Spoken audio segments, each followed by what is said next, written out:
Welcome. Let's talk about history. Not the history you learned in school, and certainly not the history you learned on television or in movies. Let's talk about real history. History of the Jews in China, from Wikipedia, the free encyclopedia.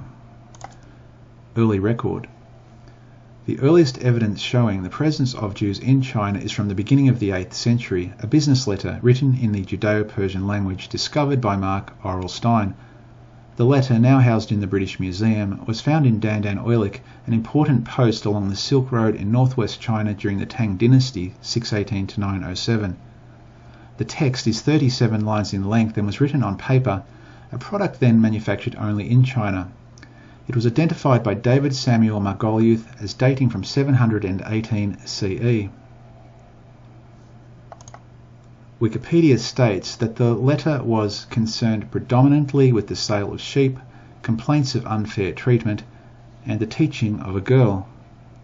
And for those who are interested, these are the academic sources of that information.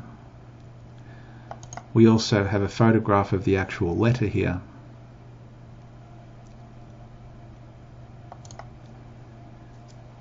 Ibn Zayd al-Hasan of Siraf, a 9th century Arabian traveller, reports that in 878, followers of the Chinese rebel leader Huang Chao besieged Guangzhou and killed a large number of foreign merchants, Arabs, Persians, Christians and Jews resident there.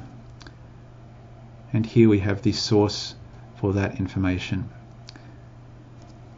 China was a destination for Radhanite Jews who brought boys, female slaves and eunuchs from Europe, according to the Book of Roads and Kingdoms by Ibn Khordadbeh, and again we see the source of that information. The Book of Roads and Kingdoms is a 9th century geography text by the Persian geographer Ibn Khordadbeh. It maps and describes the major trade routes of the time within the Muslim world and discusses distant trading regions such as Japan, Korea and China. It was written during the reign of Al-Mu'tamid in around 870 CE, while its author was director of posts and police for the Abbasid province of Jibal.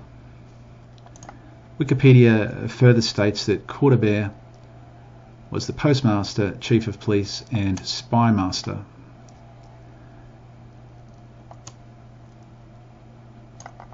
Khordadbeh states, "These merchants speak Arabic, Persian, Roman, the Frank, Spanish and Slav languages. They journey from west to east, from east to west, partly on land, partly by sea. They transport from the west eunuchs, female slaves, boys, brocade, castor, marten and other furs, and swords. They take ship from France on the western sea and make for Pelusium. There they load their goods on camelback and go by land to Suez, a distance of 25 farsakhs. They embark in the East Sea and sail from Suez to Al-Jar and Al-Jeddah. Then they go to Sind, India and China. On their return from China they carry back musk, aloes, camphor, cinnamon and other products of the eastern countries to Suez and bring them back to Pelusium, where they again embark on the Western Sea. Some make sail for Constantinople to sell their goods to the Romans. Others go to the palace of the king of the Franks to place their goods." Now Khordadbeh addresses 3 other trade routes which the slaves were taken along from Europe to China. Sometimes these Jew merchants, when embarking from the land of the Franks on the Western Sea, make for Antioch at the head of the Orontes River, thence by land to Al-Jabia, Al-Hanaya on the bank of the Euphrates, where they arrive after 3 days' march. There they embark on the Euphrates and reach Baghdad, whence they sail down the Tigris to Al-Abala. From Al-Abala they sail for Oman, Sind, Hind and China. These different journeys can also be made by land. The merchants that start from Spain or France go to Sus al-Aqsa in Morocco and then to Tangier, whence they walk to Kairouan and the capital of Egypt. Thence they go to Ar-Ramla, visit Damascus, Al-Kufa, Baghdad and Al-Basra, cross Avaz, Fars, Kerman, Sind, Hind and arrive in China. Sometimes also they take the route behind Rome and passing through the country of the Slavs arrive at Kamlij, the capital of the Khazars. They embark on the Georgian Sea, arrive at Balkh, betake themselves from there across the Oxus, and continue their journey towards Yurt, Toghuzguz, and from there to China.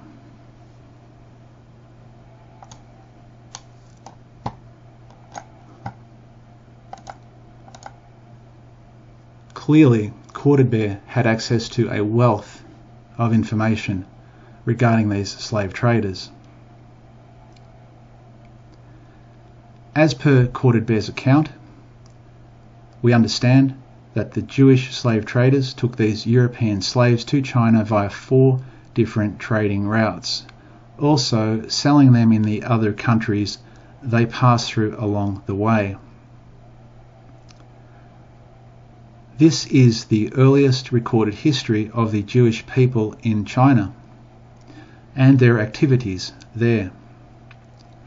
Please share this video. You have the producer's permission to download this video and put it on your own video channel. Thank you.